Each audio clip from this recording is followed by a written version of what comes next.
This last 2,000 years, we've got really used to the idea of God being the old man in the sky with his son Jesus. Whether or not you're Christian, that's been the sort of dominating culture since the advent of Christianity.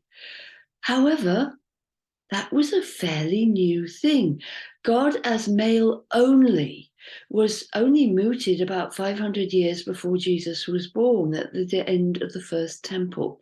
The first temple of the Hebrews honored the divine feminine as well as the sacred masculine. Dr. Margaret Barker is the expert on this particular work. But it's quite clear if you can look at the Hebrew in the Bible, and I'm not a scholar, I've got a very good piece of software going for me and a friend who is a Hebrew scholar, and the first lines of Genesis say quite clearly, in the beginning, Elohim created the heavens and the earth. Elohim is a feminine noun with a masculine plural ending. Im, as in cherubim, seraphim. The single is a cherub or a seraph, but the plural has the im on it. And it's generally denoted as masculine, though angels don't have a gender either. God has no gender. God is way beyond gender. But Genesis is so clear in that Elohim creates the heaven and the earth. And she does it in the yin manner, the feminine manner, as in she has to divide things before she can put things together. And the feminine is about the breaking down and the transformation. Yahweh only turns up with the creation of humanity, which is interesting because Yahweh ends up being the God of humanity. But Elohim is all through the Hebrew Testament. You can spot her quite easily because she's the one translated as God, whereas Yahweh is translated as Lord, usually in capital letters. And in the first Hebrew temple, the divine feminine was honored by the women. There were sacrifices of bread and wine, which were taken into the Holy of Holies and then brought out for people to eat. There was no animal sacrifice. Now, the first temple went corrupt, as all religions do.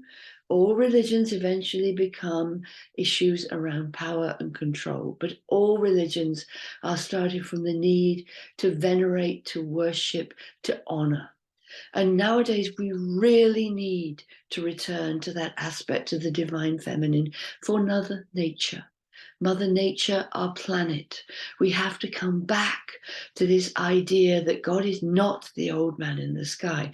The Sistine Chapel is wonderful art and lousy theology. Jesus was outrageous in his day for calling God Father.